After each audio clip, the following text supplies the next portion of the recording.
Gong. Ngantel jasmu ya. Ora kok. Kuwi ngopo ya Gong kok matane abang. Mendem ya. Oh, ayo mulane. Aku nek ora ngene iki ra wani ya, Truk. Ngombe apa ya? Spiritus. Wis saiki ora ana golek minuman ora ana. Spiritus tak kaki Coca-Cola ombe. Dilalani. Waduh. Payah kowe. Kok kene, Truk? Wis kok leren ngono. Wong arep perang kok dadak gedhekke ati ngono kuwi ora entuk kon gedhekke ati. Oh, kapokmu kapan kowe? Ayo. Haji kono. Ngopo kok malah muring-muring dhewe? Asma lasirun mlaku-mlaku. Lasirun iki sapa? Tukang eson. Ora tungguson mlaku-mlaku ndasa asikanan. Oh, sapa-sapa kok. Asma. Senang. Ayo kesel yo.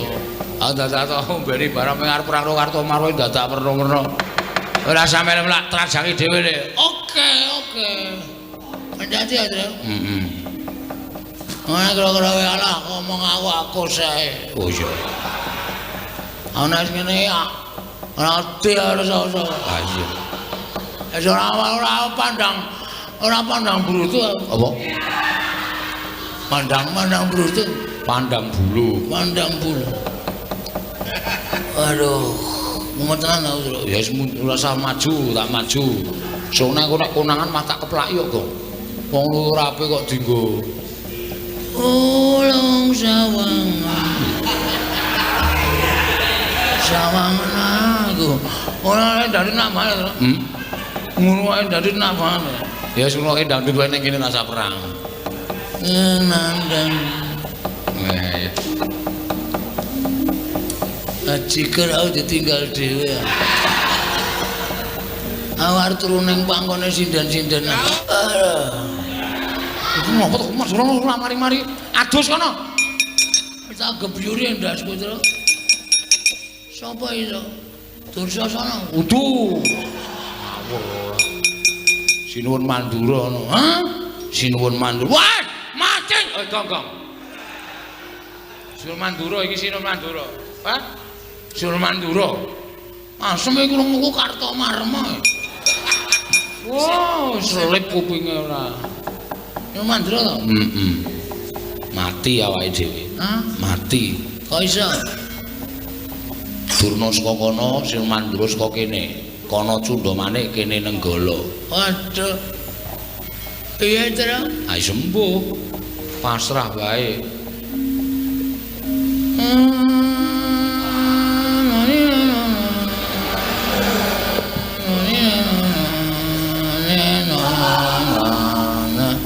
Ngopo iki Gong kowe iki? Nganggo keyboard.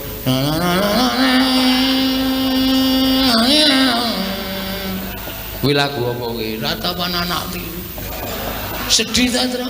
Iki nggo ngiringi dhewe modar. Oh. Betapa mujur nasibku. Malang, aku seneng mujur. Malang ya ora kena. Ambene mujur. Lah, kok aku ora krungu kabar? Ah, mboten ngerti wong ya niku lelu meneng-menengan kok. Iki wis ora tintrim ya, Gong. Atimu. Lagu opo? Lan atiku dadi siji, aku mentaimu. Mencintaimu, cinta aja dilangi. Blok ora. Lah terus nyuwun besok kali Begawan Durna. Lah yo terus Ditut Abimanyu kaya nyuwun Begawan Durna Pandhawa teng pundi ning Begawan Durna mboten saged paring wangsulan.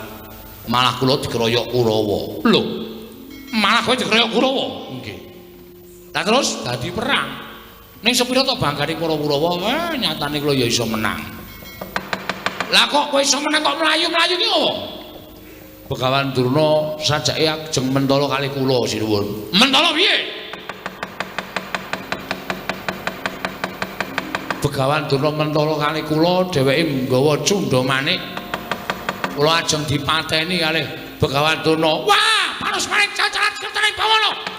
Begawan Durna arep mentala mateni karo Petra kandhang bolong ora lumrah manusia.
Wonten dawuh nggih. Menika kadidene sowanipun Panakawan Petruk. Ingkang sowan wonten negari Ngastina. Lha iki kok malah ngane-ane Kakang Durna. Pripun Dewate? Petruk kaliyan Bagong sowan wonten negari Ngastina. Oh, dasare wong ora duwe. Dasare wong sekeng, wong mlarat. Saura-urane nuwun sewu nggih, Petruk sowan menika mboten badhe geseh, tertentu namung nyuwun paring-paring. Lajeng kaparingana, Petruk, kowe butuh apa? Mangke menawi Petruk lajeng matur tumuli kaparingana. Dana Prabaya butuhmu pira? Yen kowe butuh sumbangan, sumbanganmu kowe njaluk apa? Terus diwenehi, terus kon lunga. Mboten pantes menawi ngatasipun menika Datulaya papanipun para her-her, papanipun para luhur, papanipun para pinulya kok dienggo drajikan kere-kere kados ngaten menika. Piye Gong? Santai. Rasa kesusu. Apa awake dhewe iki wis wangun dadi wong ngemis lho. Ketoke wangun. Dengkulmu ya ora. Lah iki sowan kok tiba-tiba Begawan Durna kok ngendikane kaya ngono. Durna iki suarane atos terus. Rasa tok gagas, wis santai wae. Wis gak matur apa perlune. Gitu. Wonten dawuh sinuwun. Padrarja sak praptamu. Tansah pinanganing kawidatan ring sambi kula bekti kula kunjuk sinuwun. Ndak tumpuk pangestu tampanana. Kula pundi nggo jimat paripin dayana ing kasantosan. Petruk padha slamet sak praptamu. Rekana pati senggone wilujeng bekti kula kunjuk. Iya Petruk. Tak tampa pangestu tampanana. Panakawan Bagong Pandararja sak praptamu. Berkahipun sinuwun Prabu Duryudana wilujeng sowan kula. Bekti kula kunjuk sinuwun. Iya, Bagong tak tampa pangestu tampanana. Kula pun dinggo jimat paripin dayana ing kasantosan. Bagong padha slamet sak praptamu. Pangestripun Rekyana Patih Sengkuni wilujeng bekti kula kunjuk Rekyana Patih. Iya Bagong tak tampa pangestu tampanana. Kula pun dinggo jimat paripin dayana ing kasantosan. Oh, Petruk kantong bolong padha slamet sak praptamu. Slamet ora peduli apa kowe. Lho, kok wasulamu kaya ngono? Apa kowe ora nyawang nek Begawan Durna kuwi suwijining brahmananing Narendra? Aku kuwi piyayi, kowe dibagekke kok. Ucapmu sapenake dhewe. Napa pun pantes nek wong kaya kula niku sowan ratu kok minganane ming ngemis. Kula tak takon karo sampeyan. Apa Petruk iku ndang nang sowan piyayi luhur Apa kondang Petruk ki nek sowan wong duwe mung arep jejaluk. Apa kondange kaya ngono? Mestine kaya ngono kuwi. Wong ora duwe ki nek sowan karo wong duwe mesti mung arep jejaluk. Ning Petruk ora kaya ngono kuwi. Alah, ora usah dadak silak karo atimu. Nek pancen jaluk-jaluk kok. Nuwun sewu, Mbah. Sampeyan iku senengane ngendak karo gunaning jalma, senengane sampeyan iku ngidak karo sak pepadane. Kula ora seneng nek carane kaya ngono kuwi. Mula nek sampeyan mbageki kula, nuwun sewu nek kula ora wangsulan mergo sowan kula Petruk niku apik-apik kok teng mriki mung suarane elek, dadi atine Petruk mangkel karo sampeyan. Lho, nek mangkel arep ngapa kowe? Kowe nek mangkel arep ngapa? Ki ana pendhita aplotroke kathoke tenan lho. Truk, sing sabar. Aku ora ngomong to. Biasane sing ora sabar iki aku ning aku saiki sabar. Oh, kok iso sabar? Mangan ayam goreng. Oh ayo. Aku saiki iso sabar. Ditampa pangestripun Membantuna wilujeng bekti kula kunjuk. Tak tampa, pangestu Tamanana. Nggih. Rada mangkel sajae. Bagong Ora Arja. Pangestunipun Begawan Durna Sang Maha Pandhita wilujeng bekti kula kunjuk Penemban. Oh iya tak tampa. Pangestu Tamanana. Lah kaya ngene iki lho. Wong ora tau segetan aten, ora tau neson. Selagine kowe iki luwih tuwa tinimbang Bagong, kok kowe iki gampang murup atimu. Bagong iki malah saiki sabar. Bagong iki malah saiki atine ketok nek gedhe. Ditimbali kaya ngono ya wangsulane apik. Terus, ora nesu, ora. Wis tak sabarke kok, Gong. Pangestunipun Penemban Durna wilujeng bekti kula kunjuk Penemban. Ah iya tak tampa. Pangestuku Tamanana ya, Bagong. Nggih. Mergi nek nganti kula wani karo sampeyan. Sampeyan niku arep pendhita balane kewan-kewan. Hus. Kok balane kewan-kewan? Nyatane sampeyan ngepek kewan, ora ngepek menungso. Loh, iki ketoke alus ning saya atos iki. Oh, ketoke kepenak suarane ning saya ora kepenak. Bagong aja ngrembu perkara kaya ngono. Sing apik ya Bagong, sing sabar, sing ikhlas. Nggih. Punukan Petruk, wonten dawuh sinuwun. Sawise satata. Nggih. Ana wigati apa? Mula kangge matur marang panjenengan ingsun. Sepisan ngaturaken sembah pangabekti, ndungkap mongko kalih. Sowan kula menika dipun utus pepunden kula inggih menika Ndara Abimanyu. Abimanyu anakku, nggih. Ya kene Abimanyu utusan nglawan sira Ponokan Petruk. Mugi dadosna ing kawuningan Ndara Abimanyu menika pendak dinten muwun. Krana kacariyos sampun wonten 3 jandra ingkang kelengganing dinten sakmangke menika pepunden kula Pandhawa 5 cacahe menika nilar negari Ngamarta mboten dipun mangertosi wonten pundi papan lenggahipun. Lah niki andadosaken sungkawaning kalih para putra klebet Ndara Abimanyu. Monggo mboten dipun mangertosi wonten pundi lenggahipun para Pandhawa. Ora ana baban ingkang menga, andha ingkang sumendhe, banon kang tinumpuk mboten wonten.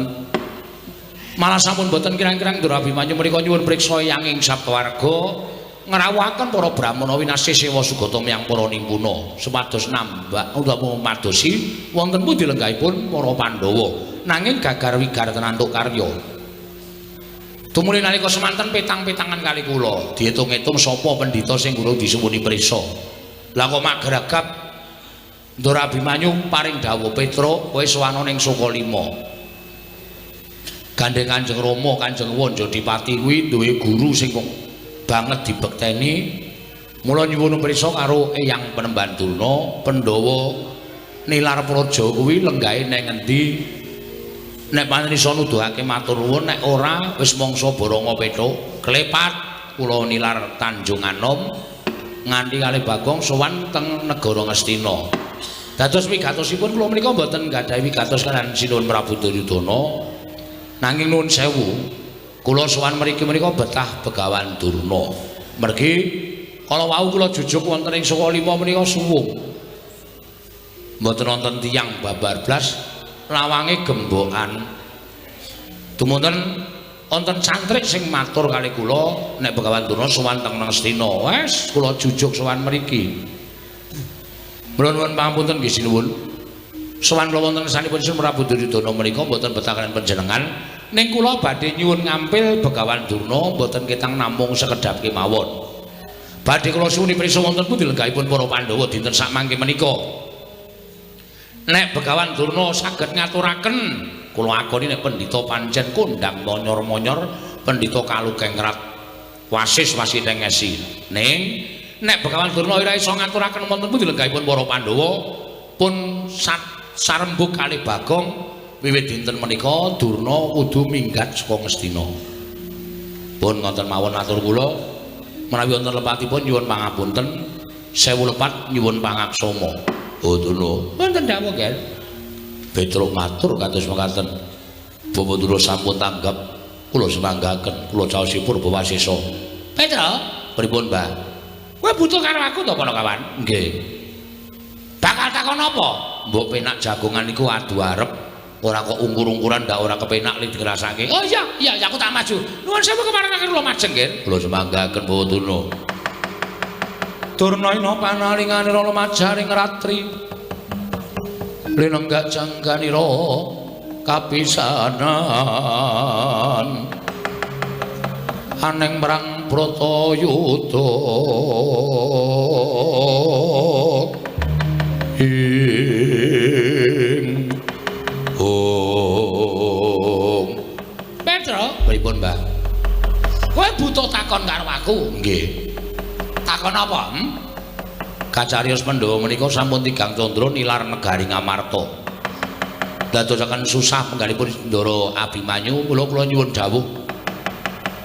Menawi penemban Durna menika pandhita ingkang pinter saestu lan ngertos sadurunge winarah, kula ajeng nyuwun priksa. Pandhawa menika lenggahi teng pundi saniki tasih sugeng napa sampun boten wonten?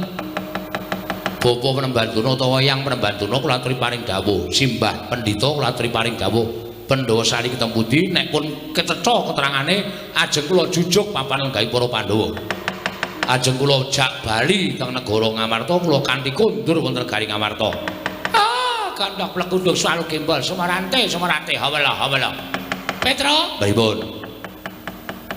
Wis pirang-pirang dina iki tak arep-arep kok ora ana wong takon tentang Pandhawa. Lah kok dadi kowe tekono ing kene? Kowe takon Pandhawa lungane menyang endi? Kepasang Yogya katuju ing Nginu. Aku nek kowe takon karo Begawan Durna, kuwi wis pas, kuwi wis mathok, kuwi wis dadi niatku bakal nuduhake menyang endi dununge para Pandhawa. Alhamdulillah, Gong. Begawan Durna ngerti. Pandhawa lenggahe endi? Wis gak ditakoni ae gak dijuk. Pandhawa gejak kondur terus. Nek kira-kira Begawan Durna ngapusi, ora usah melu-melu pacule sirahe engko. Kondur tegel pacule semen. Lah piye nek pendhita apus-apus sih arep ngopo? Urip ya mung ngapusi kono kene. Allah modar malah wis ora kokean ngomongan. Sabar ya Bagong, sabar. Pacule urung ana. Ha mengko aku gawa. Aku dadi sak kepenakmu kowe. Teng pundi? Petruk. Nun. Kok sik aku tak takon karo kowe. Dasarmu apa nek aku ora ngerti kok kowe arep nunduk karo Begawan Durna? Durna kon minggat saka negara Ngastina kuwi dasarmu apa? Kowe iki mung gedibal. Kowe iki mung Panakawan kok nglungake Brahmana kaya aku. Dhuwur derajatku nang negara Ngastina. Dhuwur derajate sampeyan nang negara Ngastina ning sampeyan ora duwe hak kewajiban tumrap negara Ngastina. Lho, kok iso kaya kandha kaya mangkono? Lah nggih. Dasarmu apa? Dasar kula melu duweni negara Ngastina. Sina Prabu Duryudana menika mung ratu wakil. Niku ora duwe hak tumrap negara Ngastina. Sing duwe hak tumrap negara Ngastina menika para Pandhawa. Monggo Pandhawa niku momongan kula. Tur upama ditelusur babakan sejarah. Petruk niku ngewangi udak-udak. Petruk niku ngewangi gotong semen mikul wedi jaman bangun negara Ngastina. Mula nek kula niku nundung sapa wae teng saking negara Ngastina sing ora duwe hak tumrap kewajiban negara Ngastina kula sah entuk. Ngoten.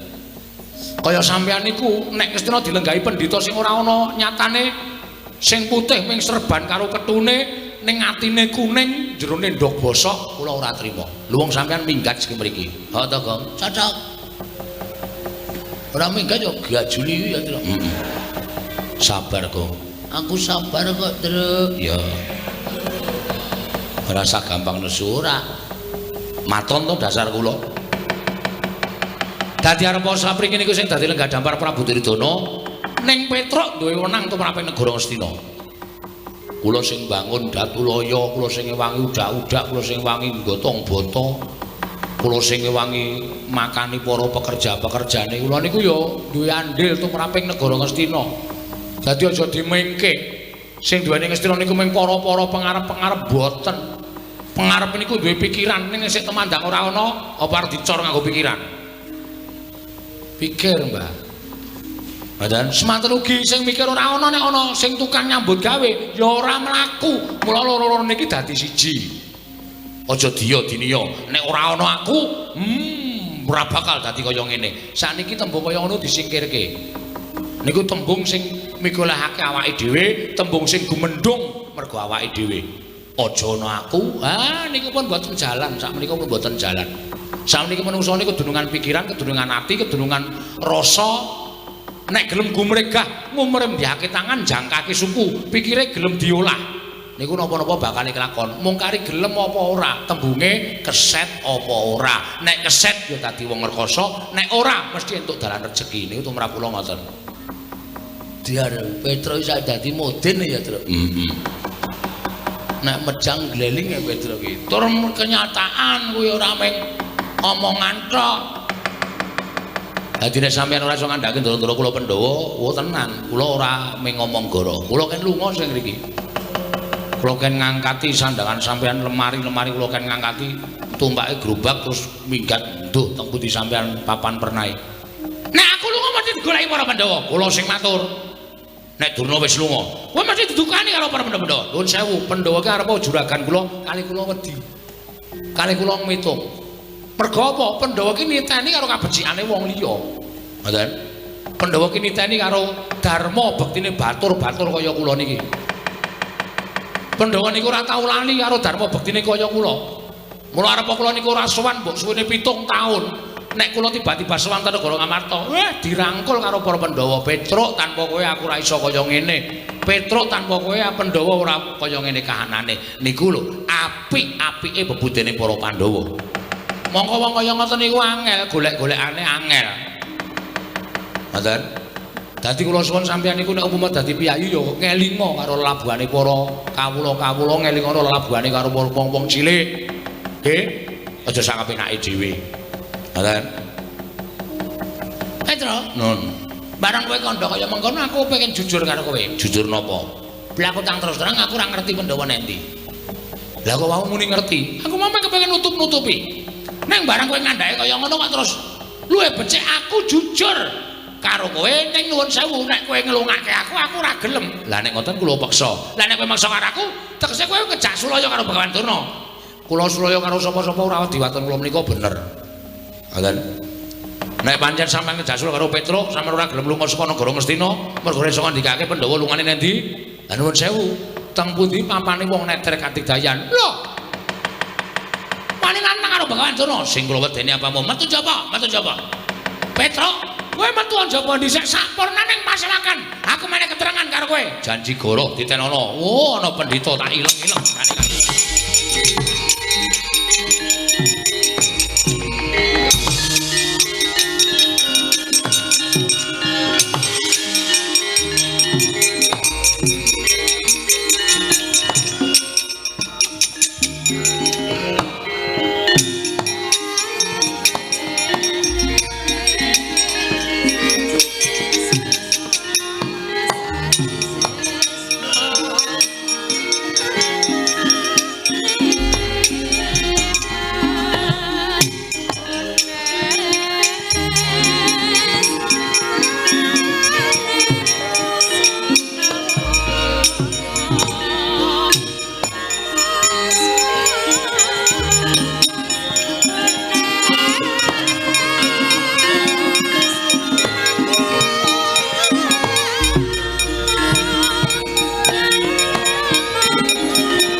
Menika sahabat kula sempat griwikan dadi kerojokan geguyon dadi tangisan. Upami mekaten malah menika tumrap kula Kamasang Yogya katuju ing nginu. Liripun kados pundi paduka paring dawuh mekaten. Lho, Petra kaliyan Bagong menika awon tanpa warni menika kegiatanipun para Pandhawa. Kula sampun matur menawi Pandhawa menika kinayoman piyai kalih. Nggih menika pun Kresna kaliyan pun Semar. Monggo Semar menika kagungan putra 3, Gareng, Petra, Bagong. Nger menawi badhe nyerahken Semar kedahipun dipun ginakaken srana ingkang alus. Jaranipun anake dipateni sik. Mengkene anake dipateni Semar nelongso. Menawi Semar nelongso piyambakipun tentu sakit. Kembange wong sakit menika pecah. Semar pecah kantun mejahi Natandrawati, Natandra mati kantun mejahi para Pandhawa. Lho, menapa mboten jenius? Sampeyan niku omonge kaya sak kepenake dhewe lho. Menika ngaten ya Adipati? Nggih, Paman Arya. Wonten dawuh ketapne para Sata Kurawa. Petruk dibondo tangane kerincung sikile. Gedene pateni nek negara Ngastina. Lah rak malah goleke gaweyan to Kakang Dena. Sago napa mboten? Sago. Nek sago diketapke. Oh inggih ngestaken dawuh. Dinten semenika pasewakan kula bibaraken Surtayu wonten timbalan ngadhawuh sinuwun budal kang padha simbung sun kundur kedaton kula nuwun paramadal wasilan sing ati-ati aja kaya bocah cilik Dimas Surtayu kaya wis ora ana dawuh maneh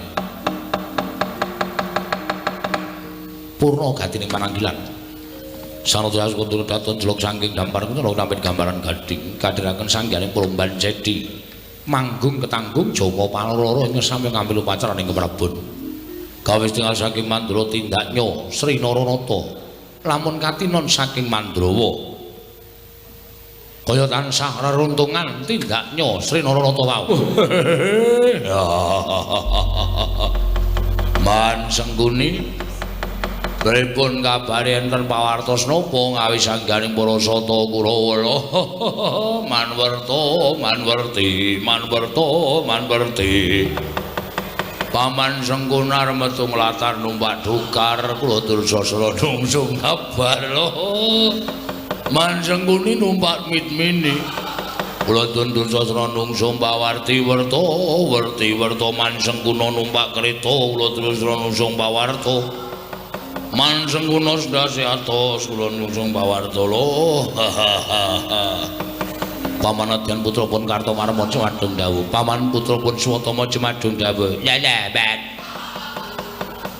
Bapak Daryo Ceguri dadan ke putra pun Dilmagati cemadung dawuh, Bat. Kepripun kabari?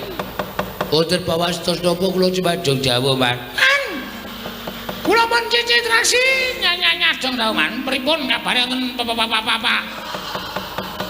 Bapak pari damel menapa, Man? Kula ngangolongaken jangga nilingaken karna mama papa Mas Tuti dawuh timbalanipun Paman Harya Sengkuni Dursasana lho Kartomarma Asatama Surtayu Citraksa Citraksi Durmagati Durgempa Dursasena kabeh wae para Sata Kurawa lho iki ngene ya Le rembugan jroning pasewakan ora ana kejaba mung kepengin gawe srana patine para Pandhawa.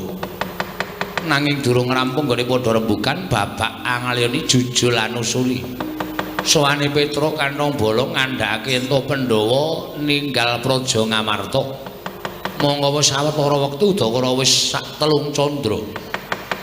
Rekake takon ngalan Penemban Durna nanging malah dawi gegeran. Mula kang sangka kuwi Dursasana kabeh Kurawa diketapake budal lumarap golek menyangan didununge Petruk lan Bagong ketemu bondo tangane kerincung sikile leboke pakun jaran gedhe-gedhene dipateni ya kulup Dursasana wala nggih Man mboten ken kandrung sulun awi nderek udu napa sing didhawuhke Paman Lampung Sendika ngestakaken dawuh mangkata dina iki lho nggih ngestakaken dawuh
tinututi lamun katututan lamun mangsa prawira daya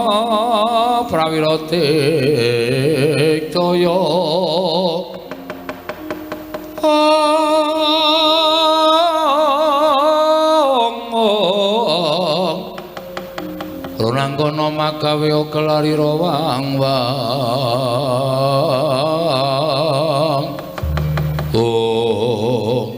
Petro Ndara Surtayu ya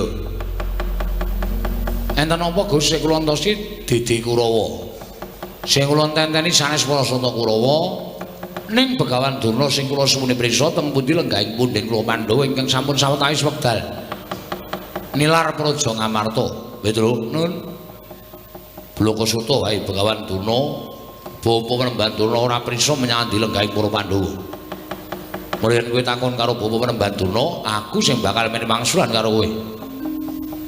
Lanjenenganipun sinuwun utawa Penemban Durna pun tetela wis cetha nek ora ngerti, ya pancen ora prisa. Lah nek ngoten gampang mawon nek pancen ora ngerti ya Penemban Durna lunga saka negara Ngastina.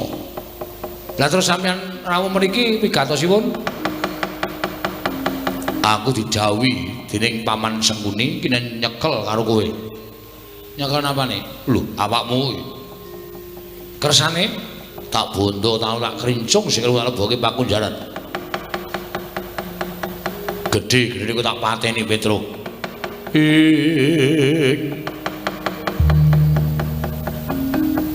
Kagat risang kapirang uri nangkul kinempet kempit dosang regnaning bawana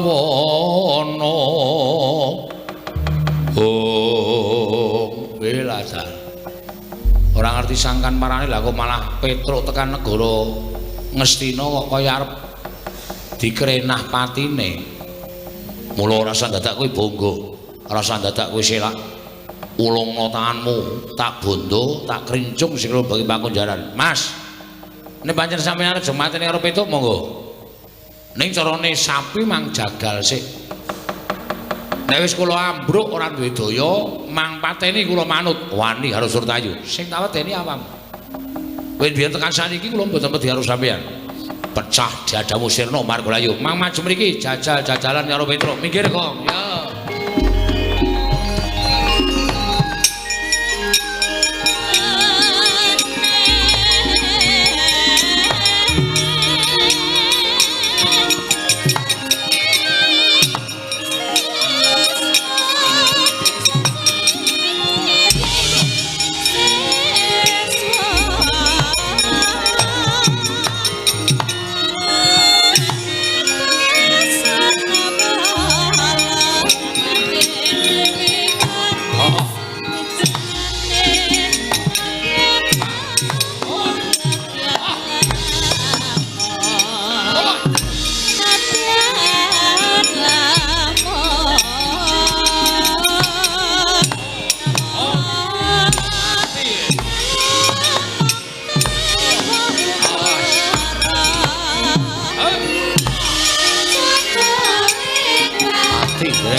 jebul Jadawu Petro. Mang mriki.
Jajalan Petruk ngobrak-abrik para Sata Kurawa iki malah sing ketok Bagong.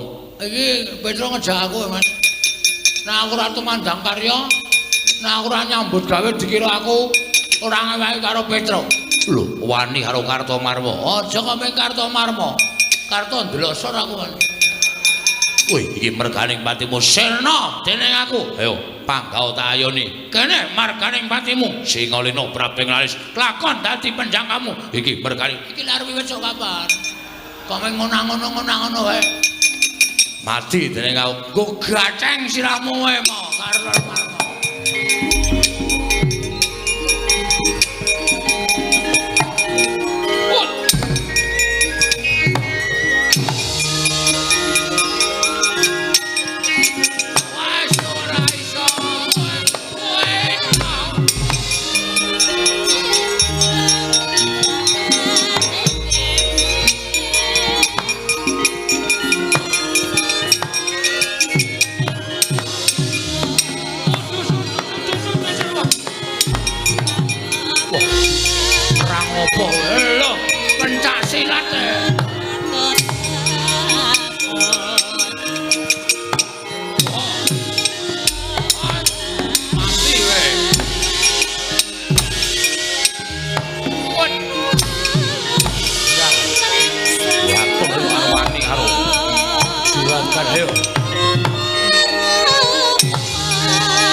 Ngantel jasmu ya.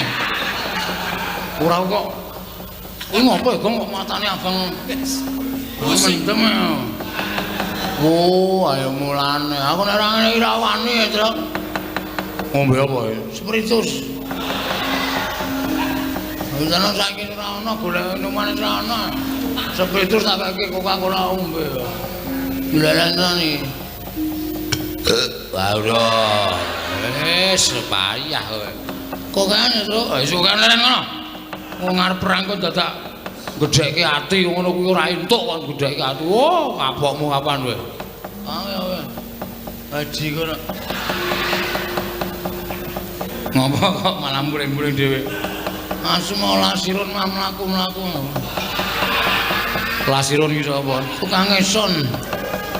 Ora tungguson mlaku-mlaku ndasa asikanan. Oh, sapa-sapa kok? Asma. Seneng. Ayo kesel yo. Dadak ombeni barang arep perang karo Karto Marwo dadak perno-perno. Ora sampe mlak trajangi dhewe le. Oke. Hati-hati ya, Tru. Ana kira-kira wae alah ngomong aku sae. Oh iya. Ana ngene ya. Ora ati harus iso. Ah iya. Wis ora pandang brutu apa? Pandang brutu. Pandang bulu. Aduh, mumetenan aku, Tru. Ya wis ora usah maju, tak maju. Sone aku nek konangan mah tak keplak yo, kok. Wong luwih rapi kok dienggo. Ulung sawangan aku. Ora dari namane, Tru. Ngono ae dari namane. Ya wis ngono ae ndandut wae ning kene rasa perang. Nandang. Ya. Ajiker aku ditinggal dhewe. Awar turu ning pangkone sindan-sindan. Njur sapenake dhewe ora arep ngosek-ngosek nang kono. Ben awak pengen. Ya. Lah trajange dhewe le. Heeh. Hati-hati ya, Tru. Ya.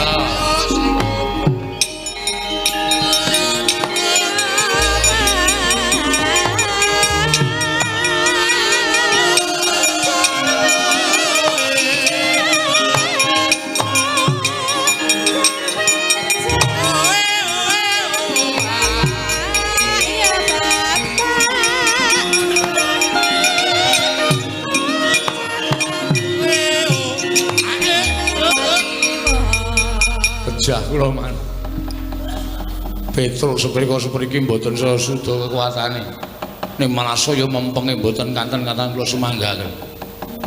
Kowe iki pangeran pati kok kalah karo Panakawan. Nyatane kawon diwul menapa-menapa kawon yo kalah ora sedak kok omong. Wah, edian. Bagong perang kali kula. Bagonge mungsuh Kartomarma nggih. Tandange ngawur. Wah, sajake kaya wong pinter pencak ngene. Wah, wis rusuk kula mboten wantun musuh Bagong kula semanggaken. Jengklit barang sak penake dhewe. Lah dalala sapa sing urung maju iki sing arep maju? Swatama wonten dawuh. Maju le, nggih nistaken dawuh Petruk. Mboten manut kan kula ajar. Wis sakarepmu pateni ya kena iki.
arep menang karo Kartomaro, menang karo Raden Surtayu, musuh Swatama entuk musuh kowe. Ayo.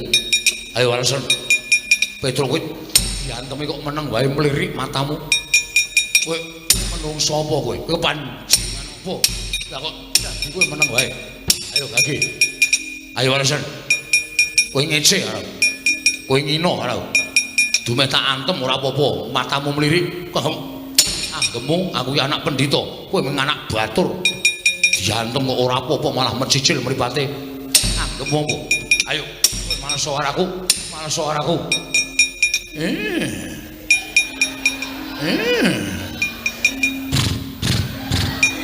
Duprok, duprok, duprok. Rasa melu-melu. Aku gumae terus. Sok melu-melu togong kemarin.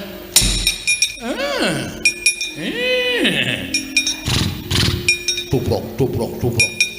Kowe diantung kok malah hahi-hahi. Kowe malso kowe. Malso, malso. Duprok, duprok. Kowe anggap apa kowe? Ora sembrono ya ngono. Aku ki anak pendhita. Lah kok dadi koyo diantem kok ingahi. Duprok, duprok, duprok, duprok das matos. Kok diantem kok malah ingahi. Eso, kowe cecek.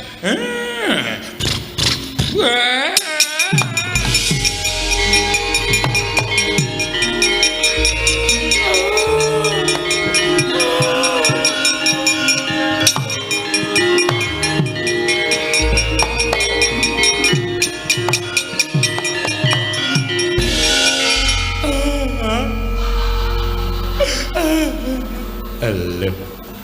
Iki ngapa iki? Prajurit maju, ora katon tatu kok mundur nangis.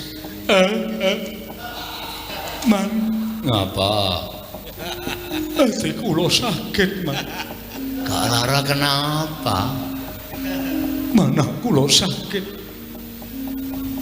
Petro kula jotosi. Lah iya, aku ya weruh. Nggih, Man. Petro kula antemi sak manut karo karep kula sak mempeng-mempeng kula. Kula ken males ora gelem males ning matane mecicil. Bareng gelem males niku mboten ngantem. Piye? Ngenten iki, Man. Terus cangkeme ngenten iki. Terus sikile duprok, duprok, duprok. Wonten niku, Man. Niku bola-bali niku suwe-suwe tak rasake ati kula saya lara. Saya lara terus kula nangis. Adik, anakku ngger satama. Pulo-pulo bejamu dadi 20. Mula ya Petruk ki ngerti sejarahmu. Dikon bales ora bales ning malah ngono kuwi. Niku artine napa, Pak? Teng ati kula kok lara banget. Kuwi tegese Petruk ki ngece karo kowe. Lho, ngece bab napa? Ngece nek kowe kuwi anak jaran. Paman ampun crumetan. Kula niki anak pendhita, ibu kula widodari. Widodari ning keleke papat. Kok keleke papat? Sikile papat. Mbokmu kuwi jaran. Man. Ngono patih tak jotosi tenan. Ibu kula niku widodari. Widodari ning biyen jaran. Jaman di ngono bapakmu kuwi wujude jaran. Napa nggih? Beda mengi ya. Mula kowe sikilmu duwe tlacak kaya ngono, rambutmu kaya suri merga kowe patutan karo jaran. Aja kuwatir iki dilongkas ana Bupati Kap. Kowe melu ora? Bupati Kap napa? Lho balapan jaran. Kowe ra ya iso mlayu to engko Paman Ulung tak ajar tenan. Lara atiku. Monggo Kanjeng Rama niku crita kali kula nek bojone niku garwane niku ibu kula niku widodari. Widodari ning doyan suket ateges jaran. Edian. Biyen ning lakoni pripun nggih, Man? Lah ya mbok Aku ya ora ngerti kaya. Wong bapakmu ki ngledhike ra jamak-jamak. Napa riyen iku derek ngenten wong ya nah. Ning bapakmu ki mbok menawa pas bingung. Usah-usah nglakon. Ora ati. Dene ana ning pertapan kondange pendhita garwane widodari. Jebul ming tukang narik andong. Ayo kuwi. Bahas apa iki? Bahas apa? Mboten bahas napa-napa mung genahke kok. Sampeyan niku wong tuwa napa bocah? Sampeyan niku wong tuwa napa bocah? Lah nggih wong tuwa semene bocah entek-entekke kempongan. Ngerti sotoma niku bocah ora ngerti ora ndunung kok mang dunung-dunungke. Ngerti sotoma niku ora weruh karo kanan senyatane kok mang weruh-weruhke. Sampeyan seneng nek kula kepirangan? Ha. Sampeyan bunga nek kula isin. Iya. Yen kaitane patih sengkuni. Ngerti kancane wirang malah di pirang-pirangke, malah digedhek-gedhekke. Petro Kantong Bolong. Kowe aja ngino araku. Aja ngecek karo Sotama. Ayo. Begawan Turna tandingan legane atiku. Kowe iso menang karo Begawan Turna. Bumi langit tangkep Petro Kantong Bolong. Tuprok, tuprok, tuprok, tuprok.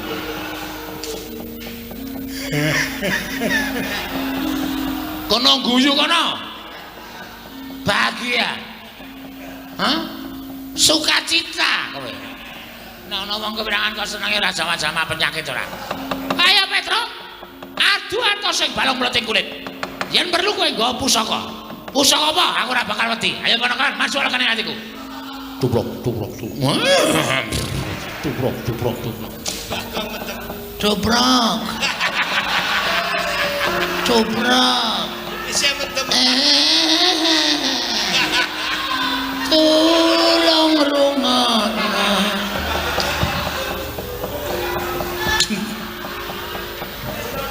Wong mumet sirahe kok ya dadak melu ngecil. Oh, pancen penyakit kabeh. Petro ya penyakit, Bagong ya penyakit, gugu karepe dhewe. Iya. Cobrok. Cobrok. Yuk. Halo.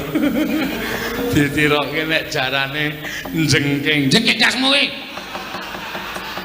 Penyakit ora. Oh, senengane kok ngece karo. Ayo Petro. Kowe ngejak apa? Kuat nadai Kiai Cunda maneh. Oh, nglakon meguru karo kowe.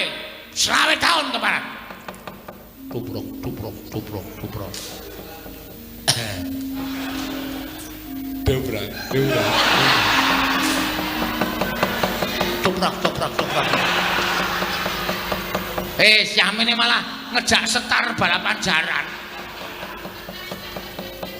Aku ki gumun karo Petro ki. Biyen sik ngabari sapa ya? Kok iso ngerti? Ponokawan mongko ora ngerti jaman nom-nomane Kakang Prembandurna. Iya. Pancen Perat. Ngece karo aku sengkuni Perat. Kose to. Sampeyan niku eceran ya eceran aja nyandak sak dhuwuring tenggak. Perat ya men.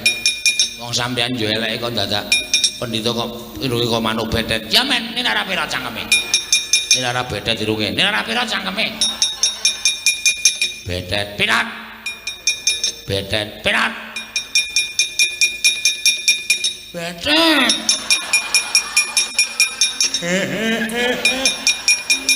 Bagong tak linggis dase tenan kok. Ora ngerti perkara kamu ni bedet-bedet dengkule atas ora. Lho, Bagong ngerti nek sampean iki pendhita kaya manuk bedet. Ya bedet sampean Perat. Bedet Perat, bedet Perat. Tetrat. Tetrat. Arat. Durung muni kok wis diwangsuli ora. Aman cepet-cepetan ora. Perat.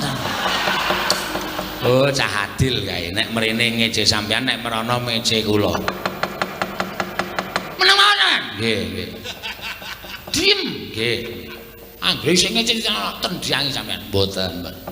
Petro. Ayo. Mrene yo. Tandang ana bedet. Aduh. Syukur. Ayo kowe ketuntu ora. Ora gelem mundur ning padukan kabedetan. Piye ya iki? Sik tak raup sik Dewate. Nggih. Ndak ketuntut terus ora. Nek sampean mboten raup, kula percaya malah mangke sampean ming munamuni bedet terus. Mergo sampean niku gampang ngeling-eling kata-kata sing pun mangucapke. Mergi nek mboten sampean mikir mboten dadosaken perot ing Menggar. Iki iso bebayani mergo nek sampean maju ra beto Kiai Perot. Aku kok ya iya ta iki. Nek ora raup. Sik ta, lagi kula nggih raup. Kula yo klera-kleru e. Ame raupe kok gentan sampean iku ngerti ora nek raup niki banyune betet banget. Lah. Sampean madiri kok mengke ndak ketularan oleh kula Perot. Aduh. Gugu karepe dhek panas wae jajaran. Petro ketiban Kyai Sunda maneh ora jeblok ketemu aja tunggal.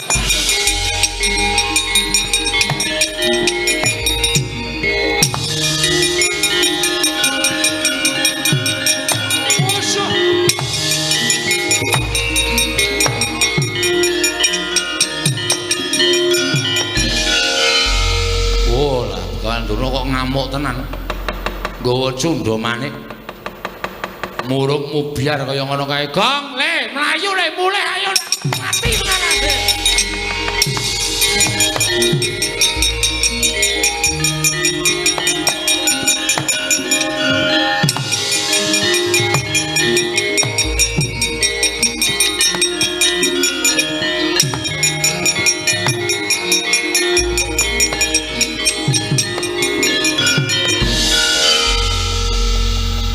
Petro.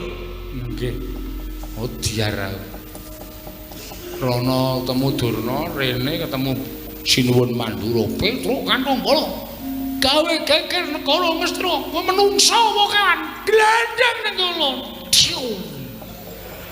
kelungkung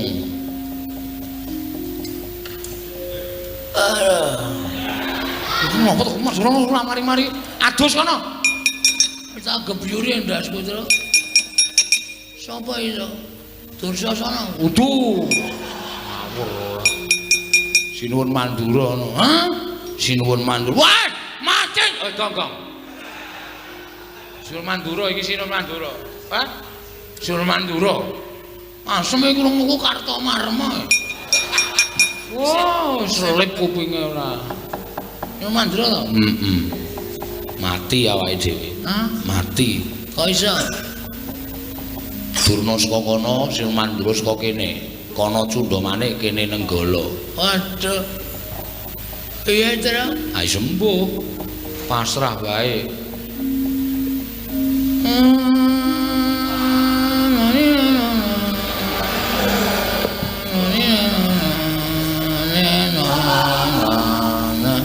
Ngopo iki Gong iki?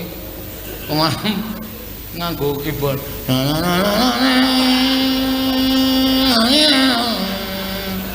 Kuwi lagu apa kuwi? Ratapan anak tiru. Sedih ta, Tru? Iki nggo ngiringi awake dhewe modar. Oh. Betapa mujur nasibku. Malang, aku seneng mujur. Malang ya ora kena. Ampe nek mujur. Lambemu ra Petro, nun. Saka ndi kowe? Saka Ngastina. Lho, ngopo Ngastina? Diutus Doro Abimanyu. Abimanyu aku ngutus karo kowe. Nggih. Wis seru ya omongane, Tru. Cetha nesu iki. Heeh.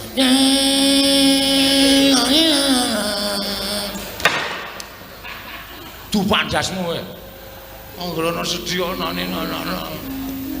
Tulung sawangan. Kudu kuwi. Iki pantai layar.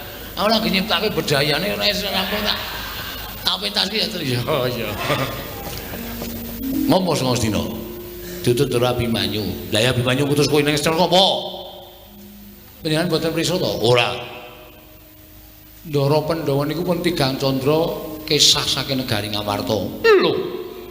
Pandhawa sena 3 sasi nang Masana Negara Ngastina. Ngamarta? Nggih. Lah, kok aku ora krungu kabar? Mboten ngerti wong ya niku lunga meneng-menengan kok.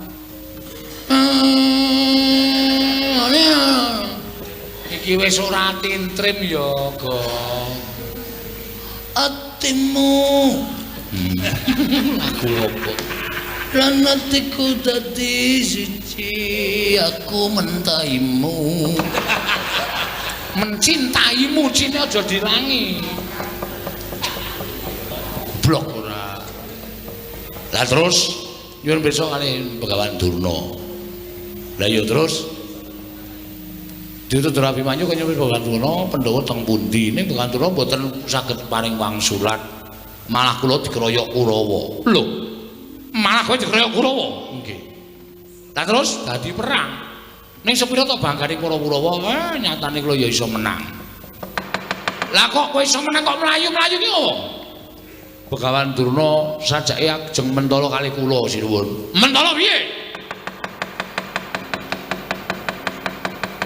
Begawan Durna mentala kali kula dheweke nggawa cundha manik. Kula ajeng dipateni kalih Begawan Durna. Wah, panus manik cacaran ketene bawana. Begawan Durna arep mentala mateni karo Petra kandhang bolong ora lumrah manusa iki. Oh setan kowe. Gong kowe iki apa to? Ora nyeneni kowe to? Ora. Wah, tak kira nyeneni kowe. Tiwas tak getak. Wah, ngilangi dramatik kowe cenah. Bagong apa? Bagong apa? Bagong apa? Bagong apa? Panjenengan nusun-nusun dikira ndukani kula, kali Bagong digetak. Wo, lah ngempatke karo lafale. Ora wete karo kalimate keparat. Nggih. Lah terus pripun? Minggir Petra. Cundha manik mungsuhe Nenggala. Lah rame iki.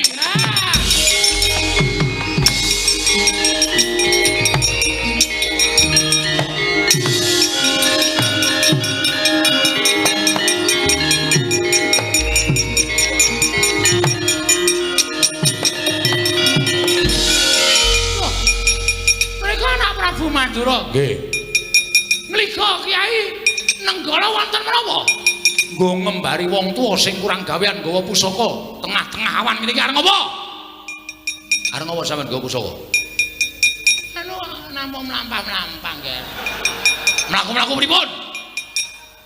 Tangel kelakone wong nggawa pusaka ping mlaku-mlaku karepe piye? Mesti ditamake wong. Iya, mesti ditamake wong. Nek ngoten ku ya arep namake Nenggala ki ning jadane menungso. Lho, sinten sampean? Lho, lepat kula napa? Sampean nggawa pusaka kula nggawa pusaka. Rasa kok yen gelem diduwa piye? Mboten nggih.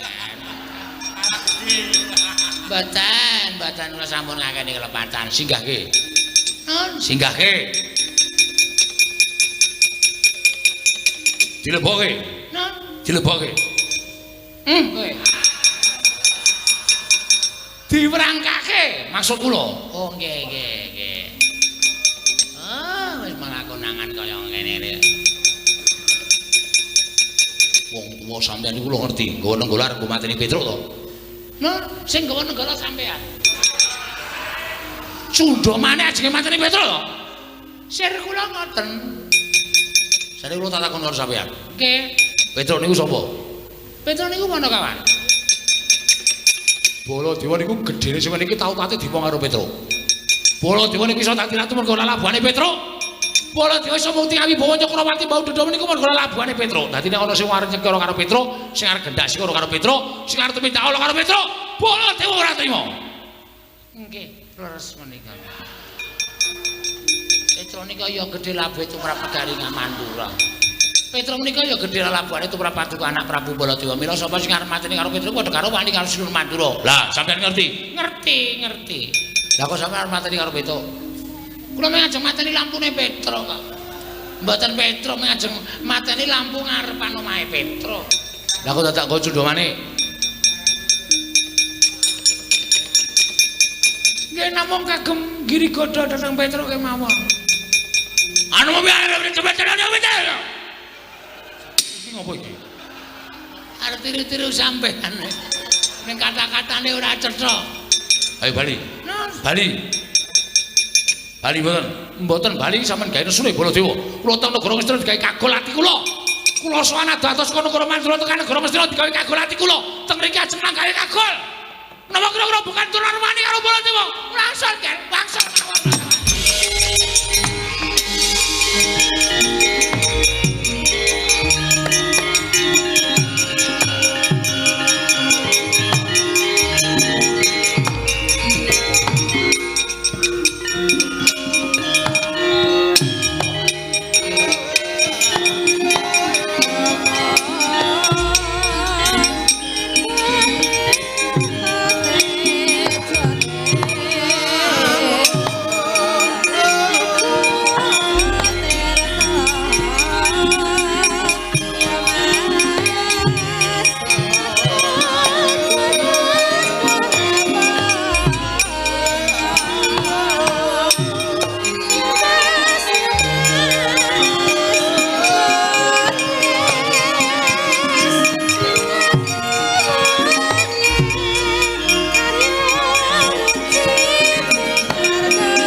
Kowe Bali nggih. Sing kurang gawean ki Abimanyu. Lho, lak utusan kali kula kok. Lah iya. Mesine utusan karo kowe iki golek pendhita sing luwih ampuh. Golek pendhita sing digdaya. Aku kuwi saben dina campur karo Begawan Durna iki kapitayanku sithik karo Penemban Durna. Lah kok dadi dadak utusan sowan Begawan Durna ki nak ngececeh wektu to. Oh nggih. Mangke nek sinuwun utawa Ndara Abimanyu dangu kula ken matur pripun? Omongo yen to Abimanyu kon pasrahke perkara iki kalian bapakmu. Lho. Bapak kula? Iya. Bapak Semar? Iya, Semar. Semar ki arep pemindrajate ngaceplik kuwi Ponokawan Batur nanging kae Dewa Wijawantah. Kae dhisik Sanghyang Bathara Ismaya. Mokal Semar ora ngerti menyang ndi denunge para Pandhawa. Mula nek nganti Semar ora iso ngandhakake menyang ndi lenggahe para Pandhawa. Wajib Abimanyu ora trima marang Semar Badranaya. Oh nggih, mboten ming Ndara Abimanyu, kula bapak, kula barang ora bakal trima. Karo bapakane Semar rek pancen Semar niku wong ampuh tenan ya, Kong. Oh iya, ta Kong. Oke, ya. Sing ngintip. Nek ngoten kula nyuwun pamit sinuwun, sing ati-ati aja kaya bocah cilik. Niki matur sembah nuwun. Ya mulai ya. Kula tak matur Ndara Abimanyu. Ya sing ati-ati aja kaya bocah cilik Ponokawan Petruk. Sing sayo sing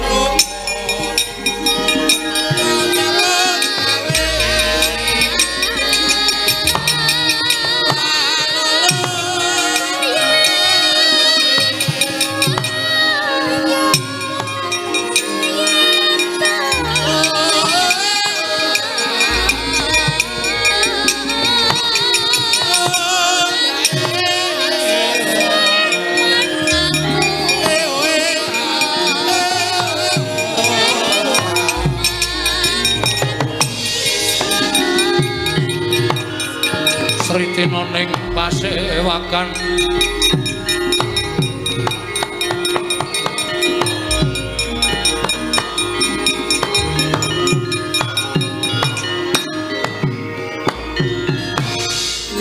Siwa Semar. Kula Ndara Katon Petruk lawan Bagong Musuhan. Sumenewa sawetara aku tak dangu lawan suwaning Petruk apa dene Bagong. Menika langkung prayogi, Gus. Sumangga kula aturi enggal maring pangandikan kelawan ingkang abdipun Petruk kaliyan Bagong. Iya, Siwa Semar Ponokawan Petruk kula wonten dawuh den Murajaba matura kepiye nggonira ing ndak utus kaya sowan marang negara Ngastina. Nyuwun priksa kelawan bapa Penemban ya Hyang Penemban Durna menggah menyang dilenggahing para Pandhawa nggone ninggal Praja Ngamarta Ponokawan. Sewu kalapatanipun ing abdi Tadawadana nalika semanten kula sampun sowan wonten Garing Astina. Menapa dipun ngendikaken Ndara Abimanyu sampun laturaken kaliyan pun Begawan Durna. Nanging nuwun sewu. Kula nampi dawuhipun Sri Prabu Baladewa, Petro rumangsaku sing kurang gawean kuwi Abimanyu. Nuwun sewu lho menika kula nirakaken mengdanipun Ndara Mandura. Iya ana kawan. Aku wae sing srawung sambendina karo Begawan Durna ki kapitayanku mung sithik.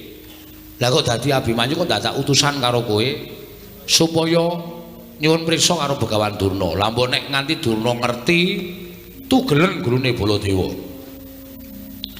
Malah janjane ndaramu Abimanyu kae iki jane ngadhep wong pinter ning sing ora ketok pinter, wong wasis sing api-api bodho. Sopo ngono kawan, mboten sanes dawuh namung bapak. Bapak menika sing Sanghyang Bathara Ismaya, bapak menika Dewa Ngejawantah ngendhalipun Sinuwun Mandura. Bapak tertentu pono wonten pundi lenggahipun para punden Pandhawa. Malah Ndara Baladewa paring dawuh, kowe matur karo Ndaramu Abimanyu, Tru. Kon masrahke perkara iki marang Semar. Nek Semar ora saguh, nek Semar ora iso ngaturake menyang dilenggahi para Pandhawa, kowe ning Mandura omong aku, bapakmu tak ajari. Ngoten niku Gus Ndara Abimanyu. Miat langening kalangguan aklar andan moncar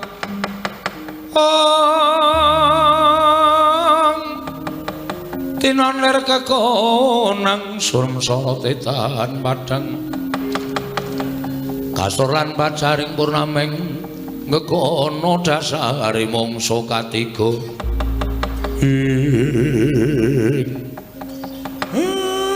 nuwun sewu Den. Lah kok ngoten ngendikaning ingkang wa ing Mandura Siwa Semar ora usah dadak selak marang kewajiban.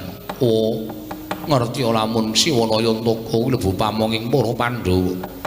Ndak kira Siwa Nayantaka wis apal marang lagak lagu lan lagianing kepunden Pandhawa. Mula paringa dawuh menyang dilenggahing para Pandhawa Siwa Abimanyu ingkang basal sumusul marang para Pandhawa. Nuwun sewu nggih Den, kula mboten ngertos sewa semanten.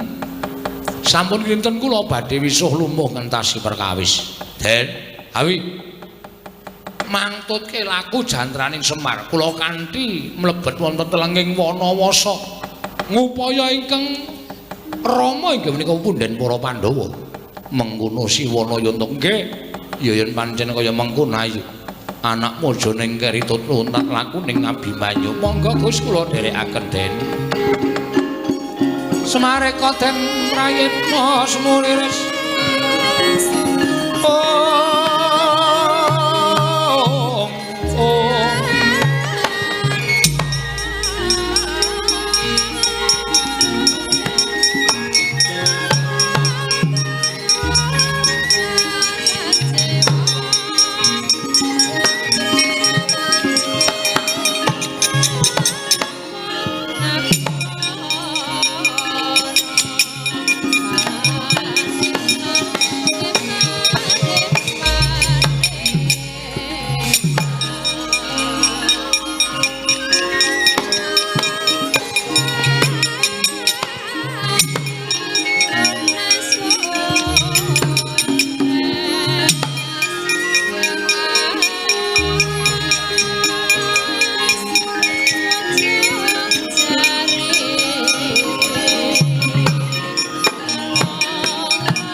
Meranus mubang wangaruna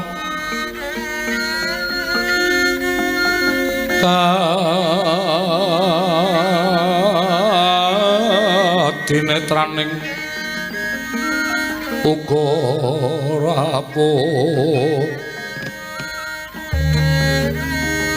sabdaning kukila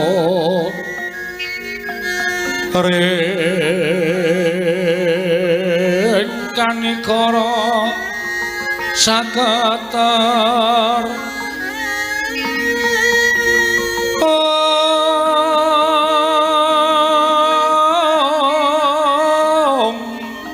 kene dongane engkung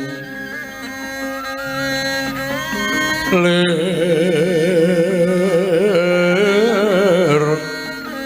sing pene panca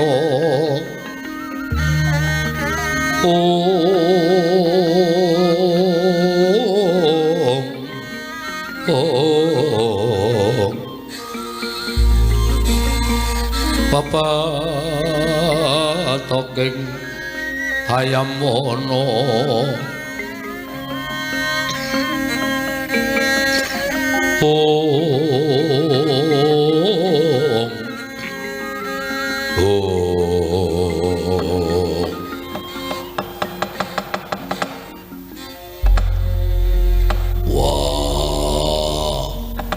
barep kakangku aja mbok kira aku aning ganggu nggonmu nglakoni tapa brata nanging kadreng nggonku kepengin ngerti wiwit budal saka negara Ngamarta barep kakangku ora taren apa-apa ora paring pangandika apa-apa marang adimu malah saiki mapan ning tengahing alas wis pirang-pirang candra suwene barep kakangku ora jugar nggone nglakoni tapa sediamu apa lan karepmu piye yen pancen mengko apa kang dadi karepane barep gambuh karo apa sing tak pikirake mestine aku ora bakal selak bakal nyengkuyung karo wadeking barep kakangku ngene nglakoni tapa ning telenging alas Koko Prabu kepareng Mbabaruna dhateng ing rayipun Arjuna samangke menawi sampun pono menapa ing sampun paduka lampahi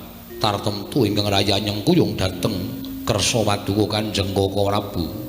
Nun sawu Koko Prabu kepareng kula semadhong dawuh ingkang rayi. Nggih Koko Prabu. Menapa to ingkang ginayu dening paduka Kanjeng Koko Prabu teka paduka ngawon nglampahi tapa wonten telenging wana Pringgalaya mriki? Barep kakangku. Ndak suwun jugalo sawetara nggonmu nglakoni tapa. Paringa pangedhawuh karo adi-adimu. Aja kaya ngono. Aja kesuwen ninggal marang kewajiban kanalindran mundhak tetel kapercayane kawula marang barep kakangku. Ayo yen pancen barep kakangku kersa paring dawuh aku ngaturake panuwun. Lah yen barep kakangku ora kersa paring dawuh, wah ndaluk ngapura. Yen aku kudu bali marang Praja Ngamarta netepi marang kewajibaning kasatriyan barep kakangku. Sarating mandam sumala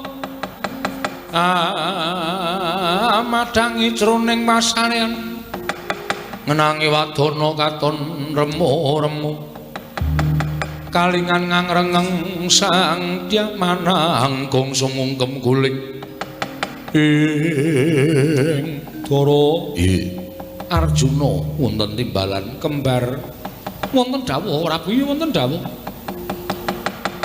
Pun Kakang nyuwun mangapura ingkang gedhe ya Yayi, dene pun Kakang ora paring dawuh kelawan siadi. Ngerti lamun pun Kakang nampa sasmitaning Jawata, ya nadyan durung pana apa ta ingkang sinasmitake dening para Jawata. Nanging gandeng pun Kakang wis nampa sasmita, tegesipun Kakang kudu nglakoni sasmita ingkang wis pinaringake marang Puntadewa. Nalika semana Puntadewa didhawuhi supaya mapan ana ing wana Pringgalaya. Mangsa semedi nglakoni tapa brata. Mungguh apa ta keparinging Jawata pun Kakang dhewe durung bisa nggagapi marang keparinging dewa ingkang paring sasmita kelawan pun Kakang Dimas. Gunjang ganjing langit kalap-lapaton. Lerenging sanging risang mawe gandrung.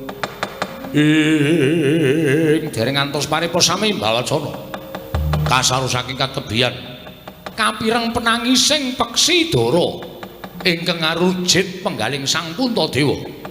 Nalika semanten tuwi mulat lenggahing Sang Puntadewa siga niyup saking dirgantara punang peksi Dara wau.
Gunjang ganjing langit kelap-lapaton. Lerenging sanging risang mawe gandrung Werkudara. Piye? Teka aneh timen ana wujuding manuk Dara ingkang niyup sangka dirgantara prapting ana ing arsaning pun Kakang. Gusti Maha Gedhe, Gusti Maha Agung lan Maha Priksa. Barep kakangku mara gage ingkang lumrahi manuk Dara saben cecaketan kalan menungso mesti mabur adoh. Nanging teka iki nyedak kalau lenggahe barep kakangku. Mula takonana apa wigatine. Manuk Dara yen pancen sira bisa tata jalma sak tataning jalma wantah. Sira kuwi sapa lan wigatine apa dene prapta ning ngarsaning ingsun? Waduh. Sinuwun sesembahan kula sampun boten wonten mapan malih kinarya pengayomanipun ingkang abdi. Kula menika namung peksi Dara limrah. Namung mugi andadosna kawuningan kula menika nilar endhog 3 wonten susuh kula. Ing nembe kula angremi supados sakmangke saged wenteh wujudipun peksi Dara ingkang badhe nerusaken dhateng sejarah kula. Sira wujuding peksi Dara lumrah ingkang ninggal susuh sababe apa? Teka sira mentala ninggal kelawan susuh. Mongko ndhog ingkang mapan ana ing susuh mau perlu mbok ngremi supaya mbabar wujud piye ing Dara. Ingkang kuwi kabeh minangka dadi anak-anakmu manuk Dara. Krana anggen kula dipun bujung tuwin dipun oyak-oyak kan satunggiling peksi ageng menika ingkang wujud Raja Wali tuwin Garuda. Sinuwun kula badhe dipun tedha dhateng Garuda menika kala wau. Satemah kula mlajar saking susuh kula. Tebih nggon kula mabur sampun sayah sewiwi kula. Tumunten kula nyuwun tulung dhateng Paduka Gusti kula Sangata. Mugi kepareng ngayomi dhateng kula saking Garuda ingkang badhe mangsa dhateng jasad kula. Mesakaken dhateng endhog 3 ing mapan wonten ing susuh kula menika sinuwun. Menawi kula pejah ateges kula mentala mejahi dhateng endhog ingkang badhe mbabar wujud piye. Lenging saking menika sinuwun kula nyuwun pengayoman. Kula nyuwun dipun ayomi supados manuk Garuda menika mboten mangsa dhateng kula sinuwun manuk Dara kene nyaketa kelawan aku mengko aku ingkang bakal menehi pangan karo Garuda ingkang oyak-oyak kelawan kowe peksi.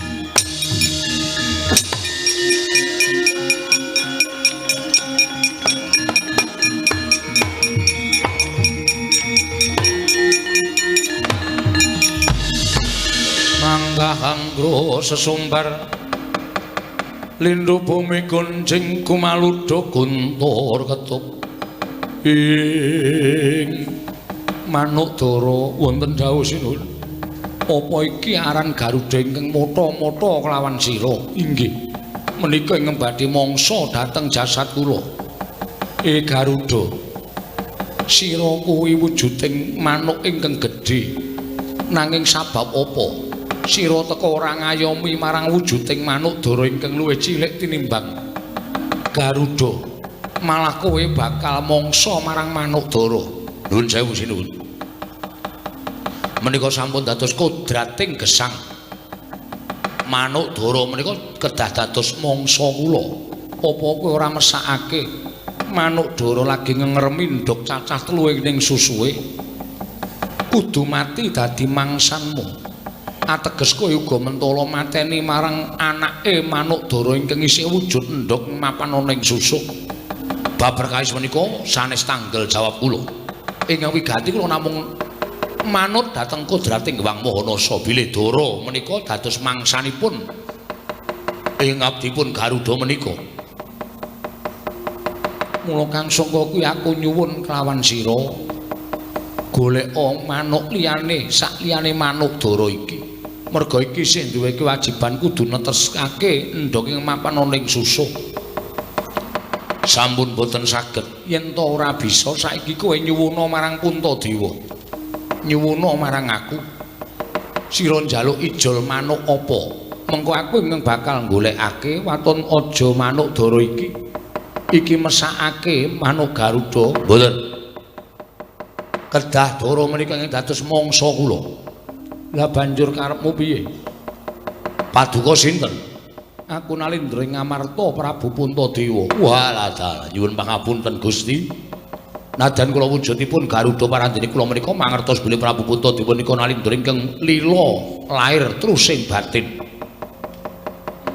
Panjenengan Nalindra ingkang tansah bebantu dhateng sak pepadaning titah. Kula saged nglenggana bilih Paduka ngayomi dhateng manuk Dara menika. Nanging kula nuwun sewu. Jejering Nalindra kedah madheg wonten ing adil lan bebener sampun ngantos awrat ingkang sesisih tegesipun ngawrataken manuk Dara nanging enthengaken dhateng kula. Semantrogi ngawrataken dhateng kula nanging enthengaken dhateng manuk Dara. Sedaya kedah sak traju lan sak bobot. Ya pancen kuwi ingkang bakal ndak lakoni. Mara saiki coba sira njaluk ijol apa? Sinuwun. Menawi adilipun panjenengan sampun paring panggesangan dhateng manuk Dara, mila kula nyuwun dagingipun Dara ingkang badhe kula mangsa menika kedah dipun lintoni dhateng dagingipun Nalindra ing Ngamarta.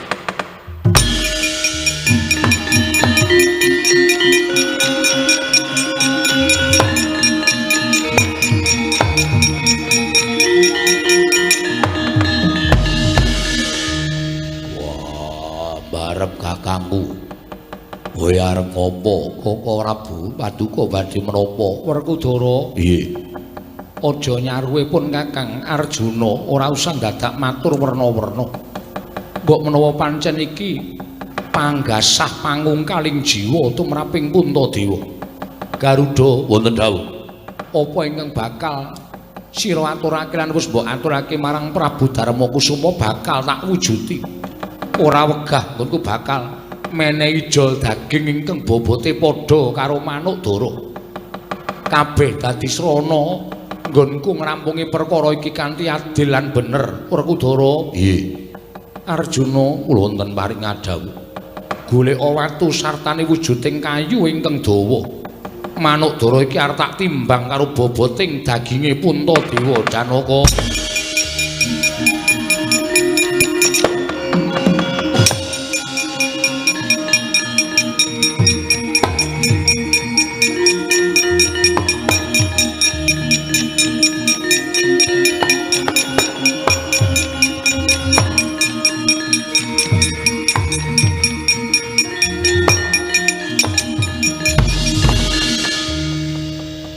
Manuk Dara wis mapan ana ing pepucuking kayu ingkang wis tinumpangake ana ing watu ingkang gedhe Garuda wonten dawuh. Muga kowe neksenana yen to nganti abot sisih sarta ora adil nggonku nraju kelawan daginging Puntadewa lan daginging Manuk Dara. Sumpah ana uripe Puntadewa ora bakal mulya selawase urip. Lega lahir batos kula sinuwun. Nanging menapa paduka menika lahir batos sanganipun badhe maringaken daging paduka kinarya lintu menawi ngantos kula mboten nedha dinten menika kula badhe pejah. Nadyan tekaning mati bakal ndak wujuti. Arjuna kula wonten paring adhawuh pun Kakang nyuwun ngampil curigamu Koko Prabu badhe menapa. Wis to Yayi aja dadak siadi ngregon-ngregoni Puntadewa. Kene Yayi mala gage paringna Gunjang ganjing langit kelap-lapaton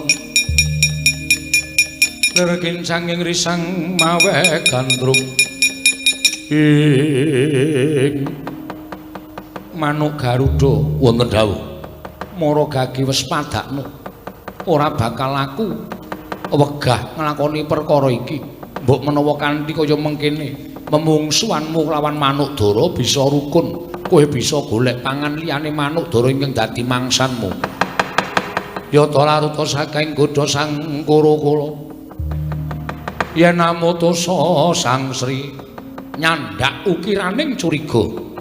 Nengke Sang Puntadewa nalika semanten ing pangajap supados tumindak adil lawan Manuk Garuda buah Manuk Dara. Ingkang sakmangke Garuda diamangsa dhateng wujuding Manuk Dara. Tinumpangake wonten ing sela wujuding kajeng ingkang saged kinarya nimbang awrating Manuk Dara lawan daginging Sang Prabu Puntadewa. Sigra tinancepake wonten lengen den geret mangandhap temah muncrat ludira mancur kakiat Sang Werkudara wau. Oh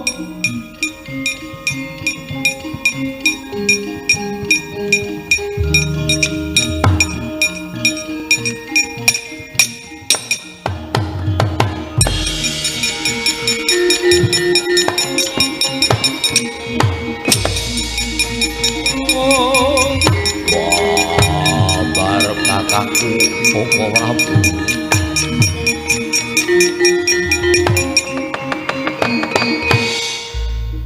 Dres kang ponang ludira temetes wonten ing siti madaning Bantala parandene datan ngraos sakit Sang Puntadewa sigra nyandak lerepaning daging ingkang wis bineset dening Sang Puntadewa tinumpangaken wonten ing kajeng ingkang kriya tetimbang barandring mangke tasih ketingal awrat Manuk Dara.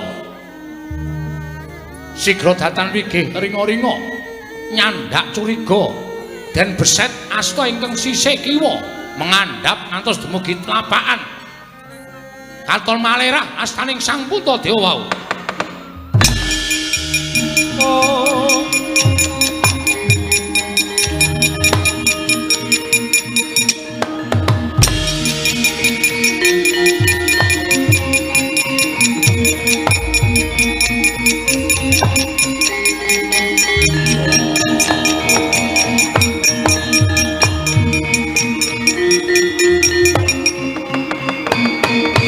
Asta kekalih abrang branang kebak getih krana kecalan daging Sang Puntadewa tinumpangaken wonten kajeng ingkang kinarya traju parandene kalaning jagat gayaning para dewa kaya isih abot Manuk Dara ingkang samestinipun awrat daging Sang Puntadewa parandene mangke jroning gumun ing batos angu padi adil lan bener Sang Puntadewa sigra nyandak Onang curiga den tancepake wonten ing pupu. Den geret mangandhap ngantos dumugi dedengkul. Katon katingal wus ora jejeg jumeneng ing Sang Puntadewa parandene datang wonten pesambating Sang Prabu Darmakusuma.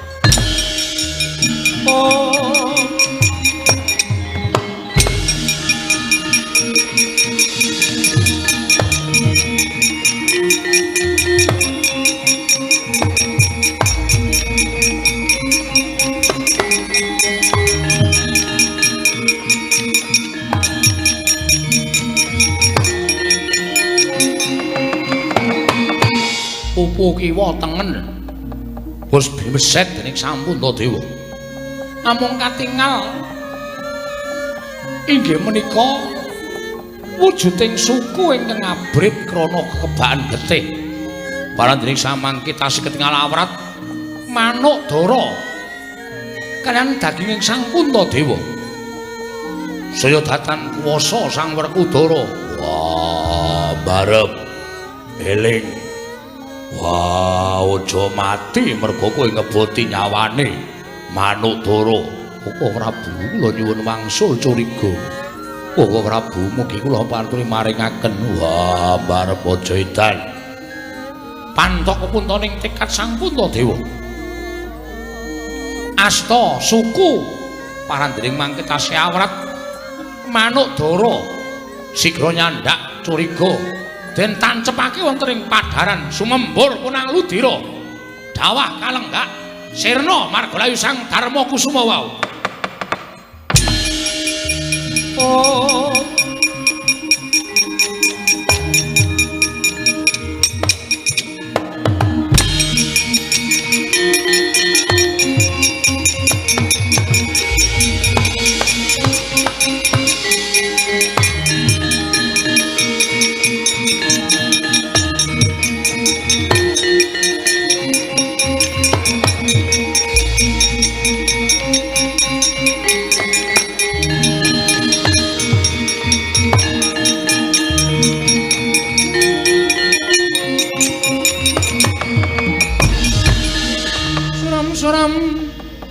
Dewangkara kinggen lir manguswa kang layon denya ilang kang memanise wadananira layu umel jamrat nyomaratani ing Werkudara guru ageku aja kuwatir kang dadi atinira.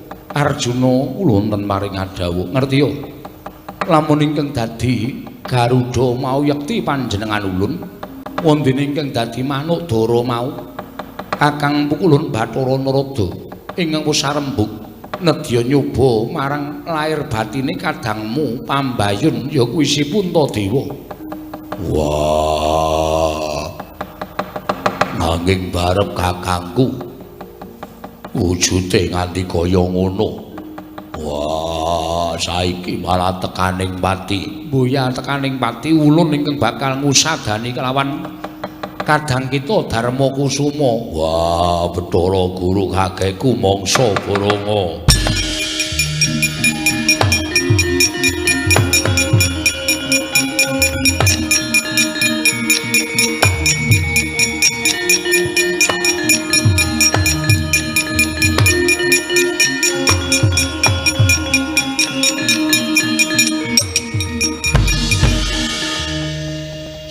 Bekti kula kunjuk Pukulun Puntadewa mboya ana titah ingkang penggalihe ngungkuli kelawan kita kulub wayah ulun Darmakusuma sayekti netepi kelawan kondang ngumandanging Nalindra Ngamarta ingkang lila lair lan batine lila kelawan pati mungkin arya mbebantu marang sak pepadaning urip mula ora jenengane lamun sira tinengeran kang ludira seta Pukulun sedaya namung nindakaken jejering kewajiban ingkang wayah minangka dados titahing Bathara. Wah, dalah kok dadi kaya ngono.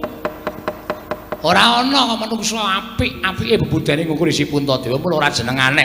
yen to jenenge Puntadewa, Punta kuwi luhur, dewa kuwi wis ngarani keluhurane wae ngungkuli para Jawata. Mula kang sangka kuwi nggih. Apa ing kita lakoni jroning wana Pringgalaya sayekti anggaduh kanugrahan. Sira ulun paringi priksa. Lamun sejatine Jawata bakal matedhakake wahyu ingkang wiraran wahyu Pura Kencana. Apa ta werdine? Ya mung jeneng kita ingkang bisa mangun sawijining negara sasat kaya dene Pura Kencana. Pura kuwi papan, Kencana kuwi tembung ingkang sarwa becik. Mula Ngamarta diasta dening Puntadewa tanpa beda kaya dene wujuding Pura Kencana, papan ingkang kebak kanikmatan, karukunan sarta kebak rasa ayem tentrem, ora ana regejegan. Kabeh mau merga saka panguwasa kita kula Puntadewa lan perbawaning wayu Pura Kencana maragake tampan ana nggih Darma Kusuma.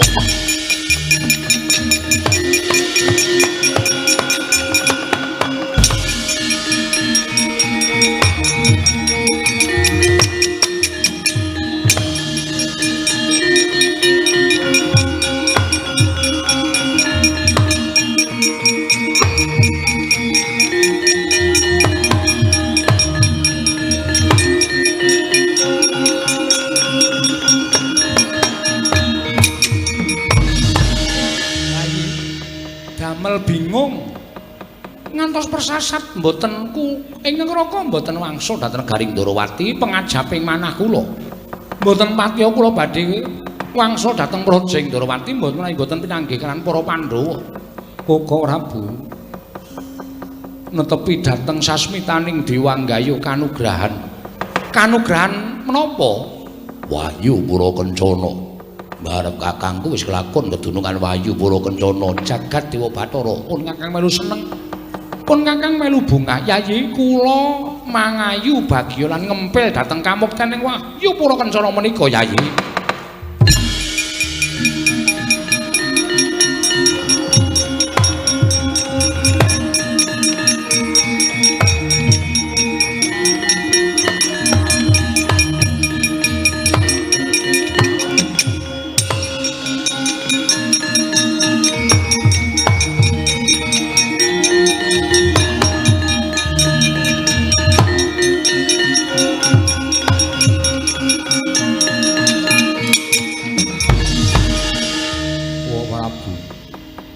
Boten kinten paduka Prabu lenggah wonten ing mriki. Rama Kyai Jodhiwati Abimanyu ya. Abimanyu anakku nggih Abimanyu. Ngantos bingung para kawula. Dinten sak mangke kula dherekaken kundur wonten negari Ngamarta. Iya nggih cah bagus. Apan wis paripurna gegayuhane wong tuamu nggone gayuh kanugrahan. Lah ra tenan to. Pendak-pendak tindak mesti gayuh kanugrahan. Lah iya, apa ya terus wayune terus ambuh. Apa gong wayune jumbuh karo tulisan ning baliho. Heeh. Aran Wayu Pura Kencana kowe lah. Lah ya apik iki. Heeh. Nderek mangayu bagya ndara, nderek mangayu bagya, nderek mangayu bagya. Muga-muga Pura Kencana ndayanana marang negara Ngamarta. Tansah dadi negara ingkang dadi punjer-punjering negara sarta kebaking katentreman, kebaking karukunan, manunggal tetunggalan nyawiji padha njunjung marang derajating Praja Ngamarta. Kakang Semar kula nekseni Ndara.